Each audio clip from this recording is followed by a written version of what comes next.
Hey, eighth graders, hope your week of quarantine has been amazing and you are excited to get back to learning, but remotely. It's going to be a big time, so get excited. All right, so today we're working on aggregate supply. So we'll do a 2 or 3 part lesson on this. But in this section, we're going to introduce the aggregate supply curve, talk about what it is and why it's upward sloping, the long run element and short run element of aggregate supply, because we're actually going to have 2 separate curves for the different time periods. We'll talk about why that is. And then shift it. Although we might make that a separate video because this might get kind of long. Okay, so aggregate supply. Aggregate supply is, I mean, you can probably figure this out, right? The production of all the goods in the country in a year. Okay, so aggregate demand was the demand for all goods produced in the country in a year. And aggregate supply is the production of all the goods in a nation in a year. Okay, so that's aggregate supply. This is our aggregate supply curve. We have the same labels as we do for aggregate demand. So price level, which in the future we can abbreviate as PL, but you should write it out for the first graph so you can remember what it is. And then our GDP, or real GDP, here on our x-axis is our quantity of goods produced. All right, and then the price level. Okay, so if our price level rises, firms are willing to produce more. Okay, so it's like an aggregate price increases, quantity supplied increases situation.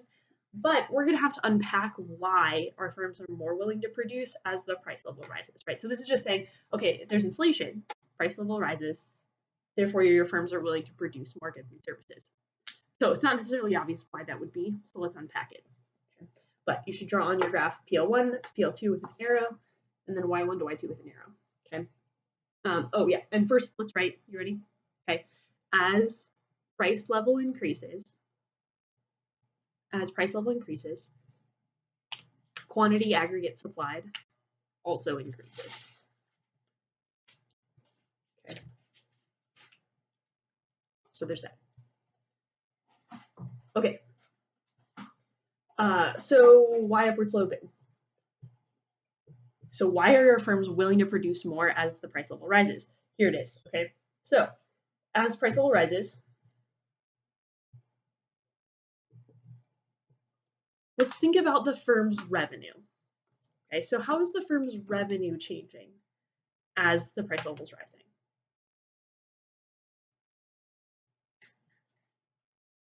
Okay, so revenue is the amount of money the firms make from selling their product.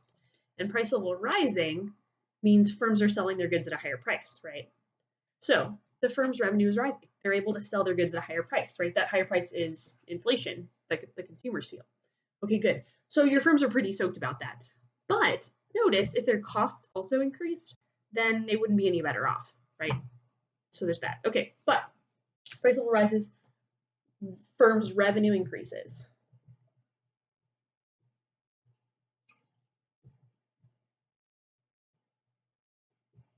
Okay, firms' revenue increases.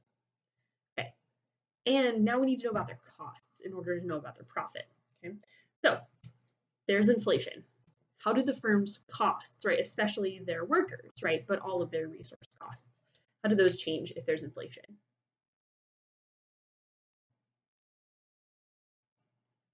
Okay, so we talked about this a couple weeks ago, but remember, do your workers' wages and those resource costs immediately adjust for inflation?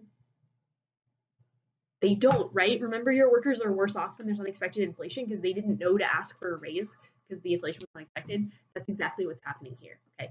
So your workers' wages are not going to adjust immediately with this inflation.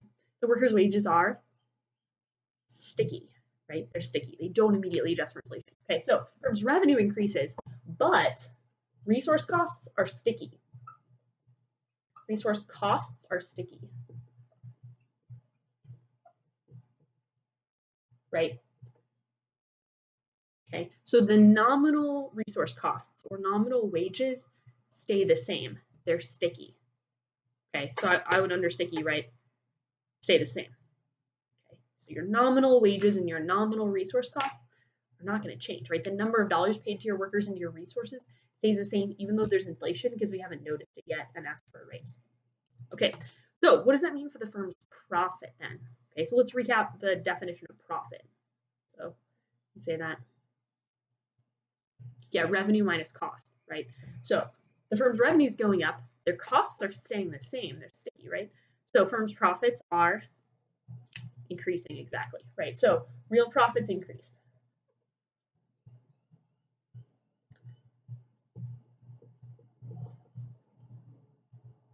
Okay, so that's why your firms are willing to make more, right? They see, oh, wow, for every good we're making more money by selling it, and we don't have to pay our resources more. This is amazing, right? They're getting more profit on every single thing they're selling.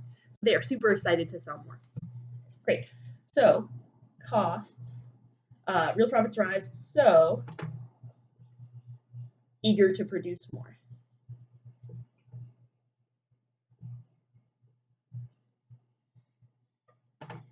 Okay, so they're eager to produce more as the profits are rising. Cool. Okay, so that's our short run. Okay, but now for the long run. Okay, so immediately we have the inflation, revenues are up, wages and resource costs are sticky, they're staying the same, right? So, oh, sorry, remember that wages aren't part of the resource costs. Okay, remember your workers' wages are a resource cost. Very, very important. Okay, so your companies are super excited about this, right? They're selling their goods at a higher price and they're paying their resources the same. This is amazing. They're getting more profit on everything they sell. So they're like, oh my gosh, we would love to produce more. This is amazing. So they produce more. Okay. But this is not going to last forever, right? So think about what's going to happen, what has to shift or adjust to get things back to normal. Okay. So let's think about what our long run adjustment will be.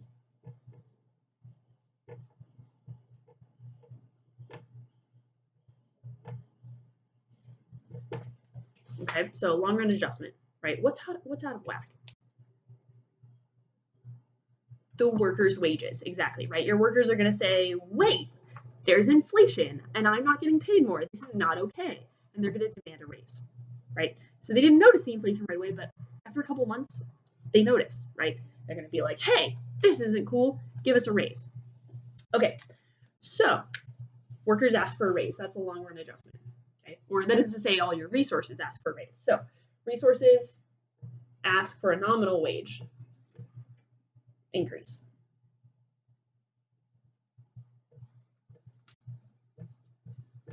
Nominal raise.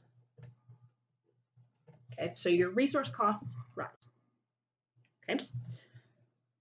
All right, so think about how are your firms going to respond to that? Okay. Your resources have asked for a raise to compensate them for the inflation. Increase in resource cost. Does that sound familiar? Increase in resource cost. Should sound very familiar. Because it's a supply shifter, right? It's a micro supply shifter. One of our most important ones, change in resource cost. Okay, so change in resource cost. Okay, so this is our shifter, and I'm kind of running out of space to write, but I would write next to this change in resource cost, so delta resource cost. Okay, delta resource cost, because that's our shifter. Okay, delta resource cost. Okay. So, you ready to draw it? Oh yeah, watch this. Okay, so it's a supply shifter, right? So we got to shift the supply curve. Okay, and so strategic drawing alert here. I'm going to dot up from Y1. Okay, and then I'm going to have my new supply curve, right? We're shifting it in because the resource cost is rising, so supply shifts in. I'm going to have it intersect right here. Oh, wait.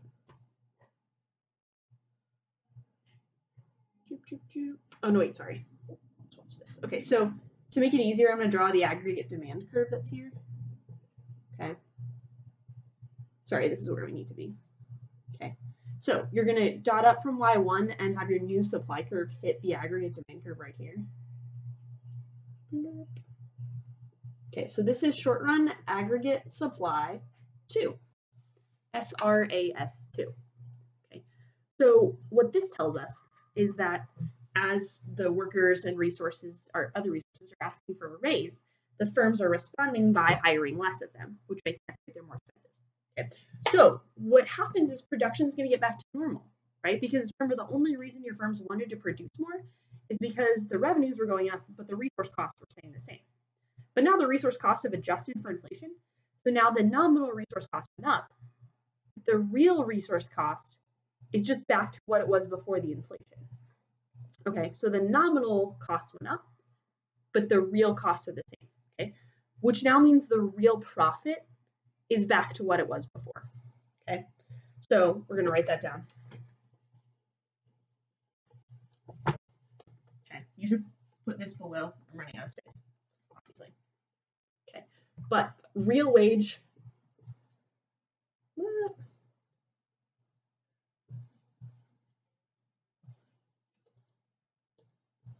Real wage back to normal.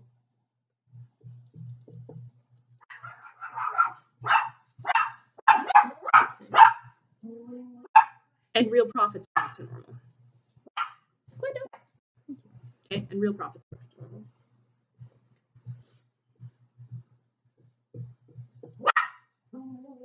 Hey, friend.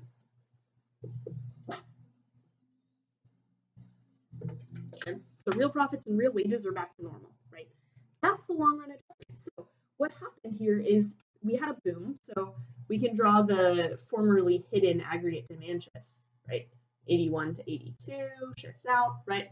Okay, so what caused this increase in quantity aggregate supply, right? And this increase in inflation was aggregate demand increase, right? So aggregate demand increased, that made the price level go up, and your quantity aggregate supply went up because your producers saw, oh wow, we can charge more for our products, that's the inflation, right?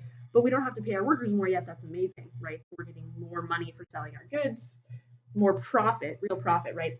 So they are happy to produce more, but as soon as the workers realize what's going on in the long run and ask for the raise, then the firms are like, oh, actually, okay, now that we're not making any extra profit by doing this, we're going to cut production back to normal.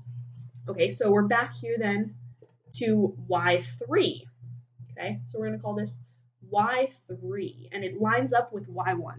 Okay, so Y3 and Y1 are in the same line.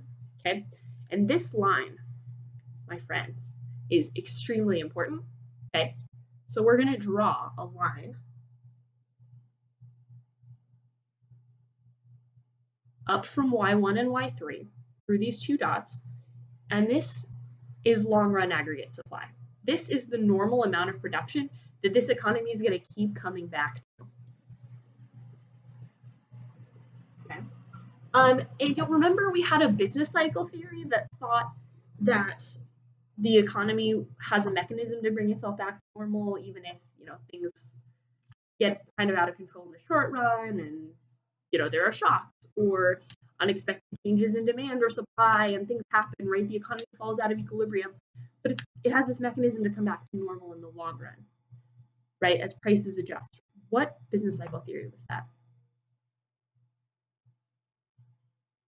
That's right, classical. Yeah. So your classicals were describing this mechanism of, okay, sure, you get some inflation in the short run, that happens, right? Sure, demand sometimes unexpectedly increases aggregate demand, right? It happens, right? And we talked about our aggregate demand figures, right? Maybe people are, feeling more comfortable about the future of the economy, and so they want to spend more, right? And so aggregate demand goes up, prices go up. Your firms are like, oh, this is amazing, right? We're going to produce more in the short run because our real profits are up. But then in the long run, right, that production is unsustainable, right? We can't overproduce. And so the costs rising of the resources affects production and gets it back to normal. Okay. So we had a boom, right? Unusually high production. Then it comes back to normal through this mechanism of the prices adjusting. Okay. In this case, the resource is asking for a raise for the inflation. Okay. So this long run aggregate supply in this Y1 and Y3 area, okay, this is also YF. Okay, so your long run aggregate supply always corresponds with this quantity we call YF. Okay, YF, kind of hard to see there, I'm gonna write it bigger. Here. Okay. YF. Still kind of hard to see. Okay, so I'll do a separate video with long run aggregate supply, but YF is long run aggregate supply. Okay, so we'll do a separate video of short run aggregate supply shifters and long run aggregate supply. All right, great job, guys. See you in a bit.